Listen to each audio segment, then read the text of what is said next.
नमस्कार, स्वागत है आपका YouTube चैनल छत्तीसगढ़ टुडे में। आज है 24 सितंबर 2021, दिन शुक्रवार, और आज हम 23 और 24 सितंबर के महत्वपूर्ण छत्तीसगढ़ करंट अफेयर प्रश्नों को हल करेंगे।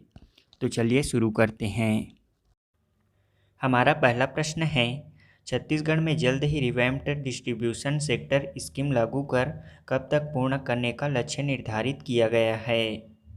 इसका आंसर है ऑप्शन बी, मार्च 2025 तक। छत्तीसगढ़ में जल्द ही रिवैम्प्ड डिस्ट्रीब्यूशन सेक्टर स्कीम लागू कर मार्च 2025 तक पूर्ण करने का लक्ष्य रखा गया है। इसके लिए राज्य द्वारा मुख्यमंत्री भूपेश बघेल ने सहमति भी दे दी है। मुख्यमंत्री भूपेश बघेल ने रिवैम्प्ड डिस्ट्रीब्यूशन सेक्टर स्कीम को सैद्धांतिक सहमति देते हुए अन्य राज्यों के द्वारा बिजली सब्सिडी के भुगतान के लिए अतिरिक्त समय सीमा दिए जाने की मांग का समर्थन भी किया है।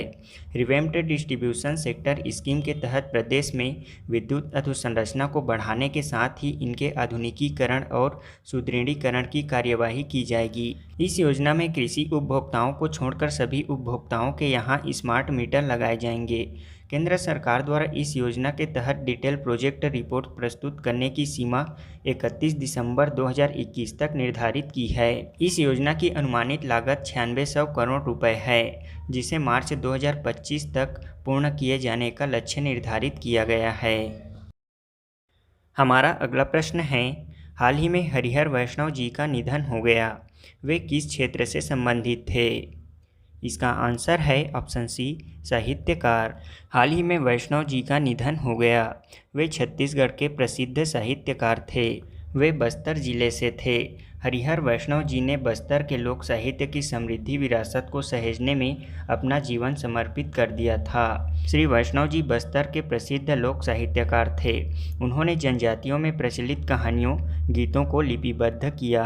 हिंदी के साथ ही बस्तर की स्थानीय बोलियों हल्बी भत्री में भी उन्होंने साहित्य का सृजन किया है। वैष्णव जी की प्रमुख रचनाएं हैं बस्तर के 30 त्योहार, लक्ष्मी जगार, बस्तर के लोक महाकाव्य धनकुल, तीजा जगार, बस्तर की लोक कथाएँ व गीत कथाएँ, बस्तर का आदिवासी एवं लोक संगीत तथा कहानी संग्रह मोहभंग इत्यादि।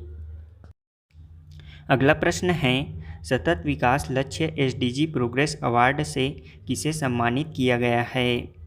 इसका आंसर है ऑप्शन डी, शेख हसीना को। संयुक्त राष्ट्र प्रायोजित सतत विकास समाधान नेटवर्क द्वारा बांग्लादेश के प्रधानमंत्री शेख हसीना को सतत विकास लक्ष्यों को प्राप्त करने हेतु बांग्लादेश की स्थिर प्रगति के लिए SDG प्रोग्रेस पुरस्कार से सम्मानित किया गया है। प्रधानमंत्री हसीना वर्तमान में संयुक्त राष्ट्र महासभा के 76वें सत्र में भाग लेने के लिए अमेरिका के यात्रा पर थीं।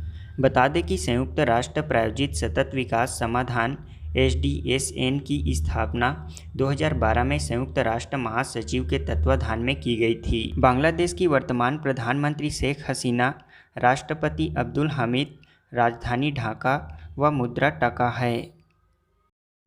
अगला प्रश्न है, राज्य खाद्य सुरक्षा सूचकांक 2021 में छत्तीसगढ़ को देश में कौन सा स्थान प्राप्त हुआ है? इसका आंसर है ऑप्शन ए, 16वां।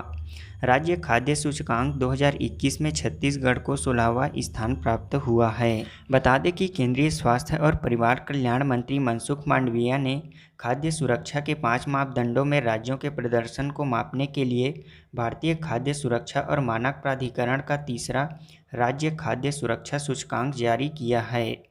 इसके तहत खाद्य सुरक्षा सूचकांक 2021 में छत्तीसगढ़ को 16वां स्थान प्राप्त हुआ है। इस सूचकांक में प्रथम स्थान व बड़े राज्य की सूची में गुजरात राज्य, छोटे राज्यों की सूची में गोवा शीर्ष व केंद्र शासित प्रदेश में शीर्ष स्थान जम्मू कश्मीर ने हासिल किया है। अगला प्रश्न है, हाल ही में किनके द्वारा नेशनल सिंगल विंडो सिस्टम की शुरुआत की गई है? इसका आंसर है ऑप्शन सी, पीयूष गोयल। केंद्रीय वाणिज्य और उद्योग मंत्री पीयूष गोयल ने निवेशकों और व्यवसायों के लिए national single window system launch किया है। बता दें कि नेशनल सिंगल विंडो सिस्टम एक सिंगल विंडो पोर्टल है जो कि सरकार से आवश्यक अनुमोदन और मंजूरी प्राप्त करने के लिए निवेशकों या उद्यमियों के लिए वन स्टॉप शॉप के रूप में कार्य करेगा।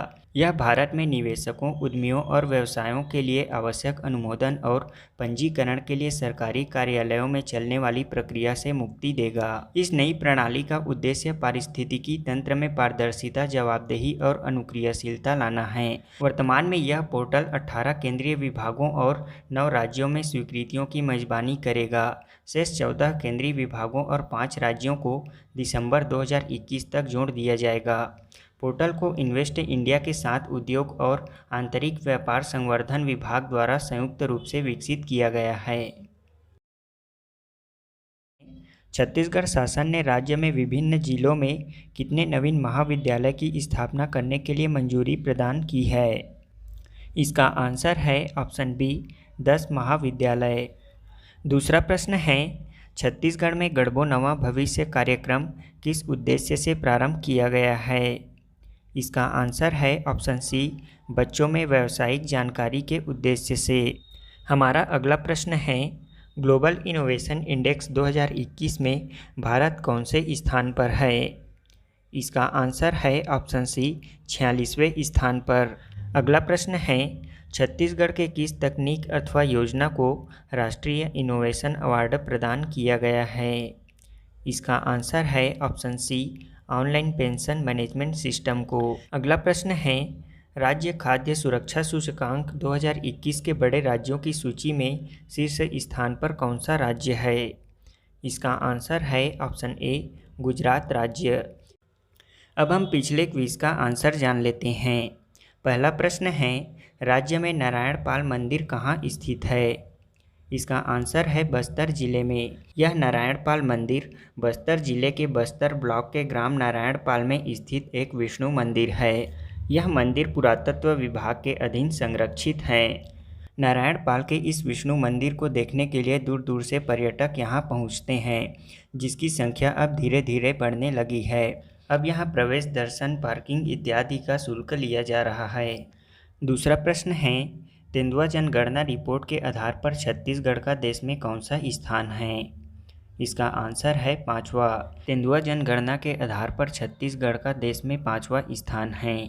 देश में बाघों की संख्या 2014 में लगभग 8,000 थी, जबकि वर्तमान में इनकी संख्या 12,852 के करीब हो गई है। इनकी संख्या में 62% की वृद्धि दर्ज की गई है।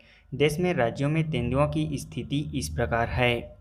सर्वाधिक तेंदुआ मध्य प्रदेश में 3,421 तेंदुए, दूसरे स्थान पर कर्नाटक, तीसरे स्थान पर महाराष्ट्र, चौथे स्थान पर तमिलनाडु और 5वें स्थान पर 852 तेंदुओं के साथ हमारा छत्तीसगढ़ 5वें स्थान पर है।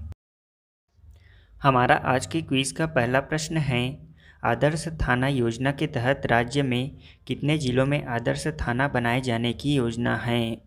दूसरा प्रश्न है, चिराग परियोजना को किस उद्देश्य से व कितने जिलों में प्रारंभ किया गया है?